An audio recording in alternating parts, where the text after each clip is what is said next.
Hey guys, welcome to Team Forbidden's YouTube page again. It is Andrew the Collector, bringing you another Dark Magician deck profile, this time with the Albaz engine. Before we get into the deck profile, I just want to clarify that if you have the Despia engine, I would highly recommend using that instead of the cards that I use from the structure deck. Unfortunately, the Despia engine is pretty expensive and I don't really have access to them at the moment. But if you have them, I suggest you play them instead of certain cards in here, which we'll get into momentarily. So without further ado, let's just go ahead and get right into the deck profile. Obviously, it's Dark Magician deck, so we have to run 3. No less in my opinion. Some people like to run 2. I unfortunately think that's incorrect because I have found myself where I ran out of him a few times and I wish I had a third copy. So definitely run 3. No matter the build. Next is 3 Magician Souls, probably the second most important card in the deck. Its effect allows you to special summon it by sending a level 6 or higher spellcaster monster from your deck to the graveyard, and then you can send 2 spell or traps from the hand or field to draw the same number of cards. So really good to get more recursion, or I should say more consistency. And speaking of consistency, 3 Illusion of Chaos. Illusion of Chaos is really good. You need to run 3 of him. Unfortunately, he is a bit expensive right now, but for any Dark Magician deck, he is definitely needed at 3. Real good searcher to search out your Dark Magician monsters. And speaking of searching, 3 Magician's Rod to search out your Dark Magician spells and traps upon its normal summon, and it's good recursion by sending a spellcaster monster you control to the graveyard to add him back to your hand. Really good in some situations, not all of them, but you definitely need him for the normal summon. And then 1 Apprentice Illusion Magician and 1 Timaeus, the United Dragon. You don't really need Timaeus, but I use him because there are occasions where he can come up. And same thing with Illusion Magician, but you can trade these out for the cards in the Albaz, in the Despia engine if you like. But again, it's up to player preference.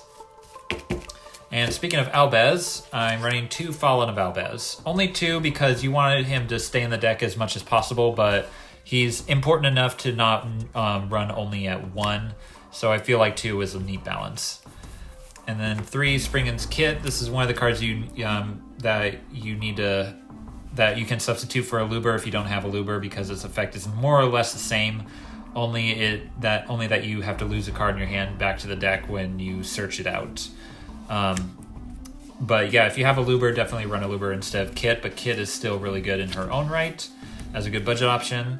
And then 2 Effect Veiler, because it's Effect Veiler, you can trade this out for any hand trap that you want, but I have it in here mainly for the Albaz fusion monster, Albion I believe its name is, that requires a light monster. Then off to the spells. We have 3 Dark Magic Circle. It's Dark Magic Circle. I don't know why people like to run this card at 1. You need as many of it as you can to keep the consistency of your Dark Magician cards. Plus, the Banish effect is really good during your opponent's turn. And same thing goes with Soul Servant. You need to run it at 3. I have a proxy because it is expensive and it's hard to find a third copy. But yeah, I would definitely recommend that you run 3 of this to keep the consistency of the deck. And then 2 Magician Salvation, and then 1 Terraforming. You mainly use this for your Eternal Soul to get it onto the field. And then if you have Magician Souls, you can use Magician Soul to send it to draw a card, or 2 if you have any other cards to send. And next, we have 3 Branded Fusion. It's Branded Fusion, really broken. It's a Shadal Fusion for the Albaz strategy. And 1 Branded White for extra fusion summoning, and 1 Branded Lost to protect those fusion summons, as well as get resources from your deck to increase the consistency. And then 1 Begone Demon Child, because we really hate hand traps, because they are really, really prevalent in this format. Now to the traps. It's very simple. 3 Solemn Judgment, 2 Solemn Strike, and 2 Eternal Soul. Eternal Soul is really important, but since you aren't running a pure Dark Magician build, it's definitely better at 2. But again, it's player preference, so I'll leave it up to you guys. Now that is it for the main deck. Off to the extra deck, we have 3 Mirror Jade, the Iceblade Dragon. Again, it's the most broken fusion monster in the game right now. 3 Lubian, the Syrian Dragon.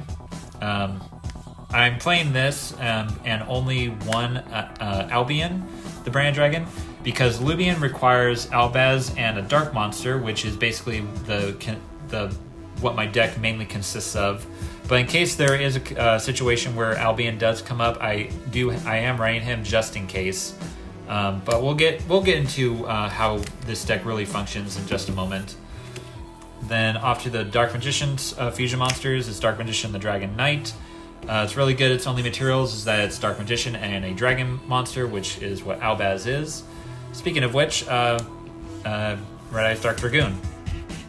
I really like this card. I don't care what anyone says. Yes, it's extremely broken, and I think they went overboard on it, but I still enjoy it. I am going to be sad for when it eventually gets banned one day. Don't know when that will be, but as long as it's legal, me and my wife are going to still be using it. But you can still get this out with Branded Fusion on its own, even if you want it, because Albaz can be used as one of the fusion materials. And then 1 Amulet Dragon, because Sky Striker is starting to become more prevalent in this format, so I'd rather have it than not. Now, the remaining 4 spots in the extra deck are up to personal preference. You can really run any fusion monster that you want in this section. If you're running Super Poly targets, you can run Super Poly targets, or if you want to try and incorporate the Invoked engine in this, you can even fill these spaces with that too. But that's what I like about this deck, is that it leaves a lot of room for experimentation. But speaking of which, let me show you exactly how this deck can function with just Branded Fusion.